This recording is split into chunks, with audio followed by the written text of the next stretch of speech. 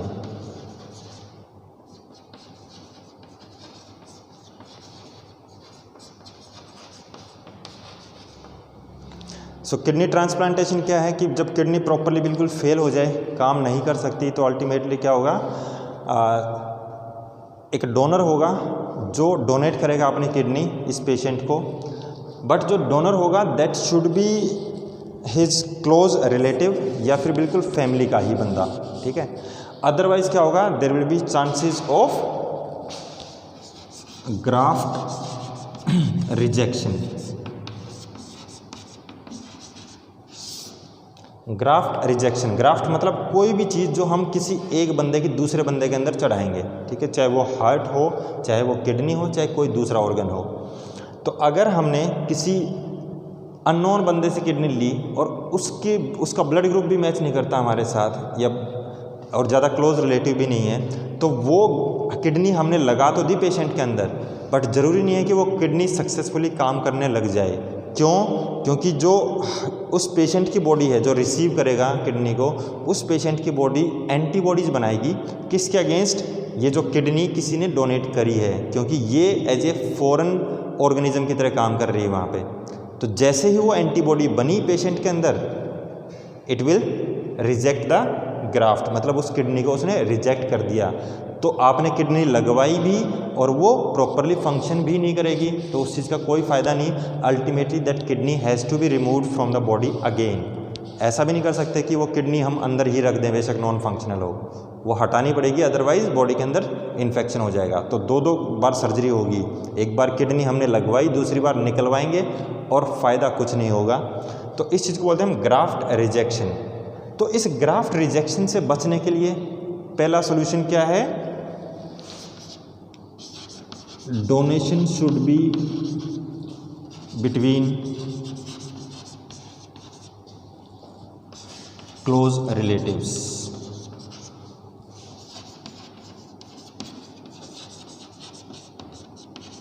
To avoid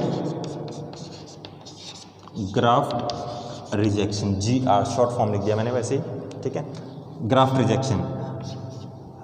और अगर मान लो क्लोज रिलेटिव की भी ले ली, तो फिर भी नॉर्मली 1-2 महीने तक, और कई बार तो लंबे टाइम तक, द पेशेंट को डॉक्टर्स क्या करते हैं, कुछ दवाइयाँ देते हैं, और वो दवाइयाँ क्या हैं, जो आपके इम्यून सिस्टम को सप्रेस कर दें, ताकि आपका इम्यून सिस्टम एंटीबॉडी बनाएगा नहीं, तो उसके अगेंस्ट वो ग्राफ्ट जो है वो रिजेक्ट करेगा ही नहीं। बट उसका नुकसान क्या है कि अगर आपकी इम्यूनिटी वीक हुई, एंटीबॉडीज़ नहीं बनेंगी, तो बाकी डिजीज़ आपको लग जाएंगी। ठीक है, तो दूसरा मेथड इसमें क्या है, डॉक्टर्स गिव इम्यूनो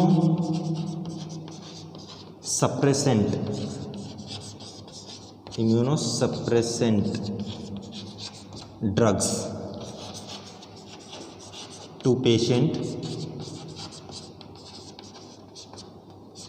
किस चीज़ के लिए? टू प्रिवेंट ग्राफ्ट रिजेक्शन, ताकि वो जो ग्राफ्ट लगाया है वो सक्सेसफुल हो जाए, रिजेक्ट ना करे उसकी बॉडी। तो ये 2 मेथड हैं, या तो क्लोज रिलेटिव के बीच में होनी चाहिए, और प्लस उसके साथ साथ कुछ इम्यूनोसप्रेसेंट ड्रग्स भी देनी पड़ेंगी। ठीक है, so this is all about the 19th chapter, that is excretory products and there elimination. तो यहाँ पे आपका चैप्टर ख़त्म हो गया। आप इसके नोट्स बनाइए, चाहे आप बोर्ड पे जो मैंने लिखा है उसके अकॉर्डिंग नोट्स बना सकते हैं, या फिर NCERT से बना सकते हैं, या फिर आप ऑल इन वन से बना सकते हो, या कोई भी हेल्प बुक आपके पास हो उससे नोट्स बनाओ। कोई टॉपिक नहीं समझ में आ रहा है तो दोबारा वीडियो देखो। ठीक है, तो नेक्स्ट वीडियो में हम लोग स्टार्ट करेंगे नेक्स्ट चैप्टर। तो तब तक के लिए गुड बाय, थैंक यू।